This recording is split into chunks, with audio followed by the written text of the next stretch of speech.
మహాభారత యుద్ధం మొదటి రోజు నుంచే భయంకరంగా ప్రారంభమైంది. కౌరవసేనాని భీష్ముడు పాండవులపై సింహంలా దూసుకొచ్చాడు. పాండవుల తరపున దృష్టద్యుమ్నుడు ధైర్యంగా ఎదురు నిలిచాడు. యుద్ధం మొదలవ్వగానే ప్రతి యోధుడు తన ప్రత్యర్థిపై విరుచుకుపడ్డాడు. నకులుడు దుశ్శాసనుడి విల్లుని ముక్కలు చేస్తే, యుధిష్ఠిరుడు శల్యుడితో, దృష్టద్యుమ్నుడు ద్రోణాచార్యుడితో, పాంచాలరాజు సింధురాజుతో తలపడ్డారు. కాని భీష్ముడు ఆగలేదు. పాండవసేనలో విధ్వంసం సృష్టించాడు. అభిమన్యుడు, ద్రౌపది కుమారులు ఆపాలని చూసిన భీష్ముడి పరాక్రమం ముందు ఎవ్వరూ నిలబడలేకపోయారు. ఆ రోజు అత్యంత విషాదం.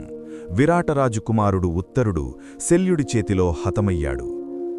మొదటి రోజు ముగిసేసరికి పాండవులు భారీ నష్టంతో, ఓటమి భారంతో కుంగిపోయారు.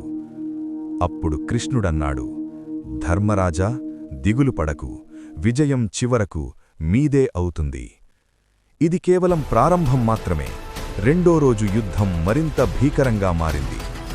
ఇలాంటి మహాభారత విశేషాల కోసం ఇప్పుడే విజ్ఞానంను ఫాలో అవ్వండి.